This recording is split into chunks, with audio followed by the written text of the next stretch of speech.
7 বছরের প্রবাস জীবনের ইতি টেনে স্ত্রী এবং একমাত্র ছেলের কাছে ফিরতে আর মাত্র 15 দিনের অপেক্ষা ছিল নাটোরের প্রবাসী কবির হোসেনের। সে উদ্দেশ্যে টিকিট কাটাসহ প্রায় সব প্রস্তুতি শেষ করেছিলেন, কিন্তু প্রিয় মাতৃভূমিতে প্রিয়জনদের কাছে জীবিত ফেরা হলো না তার। মালয়েশিয়ার মাটিতে দুর্বৃত্তদের হামলায় মারা যান তিনি। বুলবুল আহমেদের প্রতিবেদনে বিস্তারিত।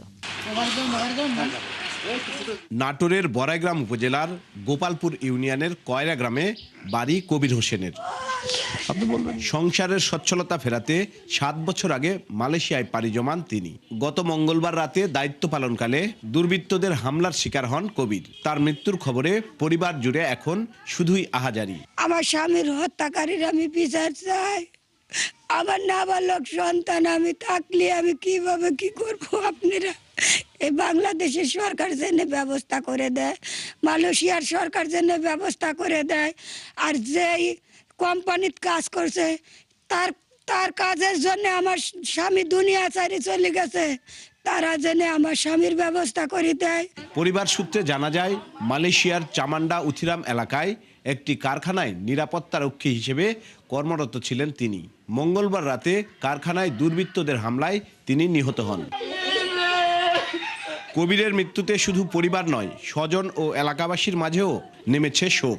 তারা এই হত্যাকাণ্ডে জড়িতদের দৃষ্টান্তমূলক শাস্তির দাবি জানিয়েছেন।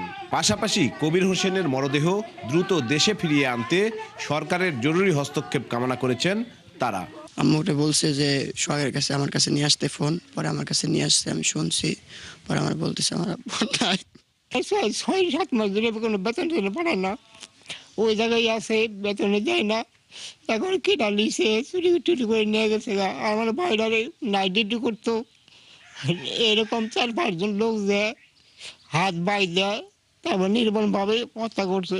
সরকারের কাছে আমার আবেদন, আমার ভাইটা জানি দ্রুত বাসায় জানি ফিরে দেয়। এদিকে বড়াইগ্রাম উপজেলা নির্বাহী অফিসার জানান, মালয়েশিয়ায় নিহত কবিরের মরদেহ দেশে আনার বিষয়সহ যে কোনো সহযোগিতায় উপজেলা প্রশাসন পাশে থাকবে। আমাদের উপজেলা প্রশাসনের পক্ষ থেকে তাকে আর্থিক সুবিধা সহ অন্যান্য সুবিধা আমরা দিব এবং তার যে প্রশাসনিক সাপোর্ট আমাদের কাছ থেকে লাগবে তার লাশ আনার জন্য আমরা সকল ধরনের সহযোগিতা উপজেলার পক্ষ থেকে তাদেরকে দিব। কবিরের স্বপ্ন ছিল পরিবারের সঙ্গে নতুন করে বাঁচার, কিন্তু দেশে ফিরছেন তিনি কফিনে।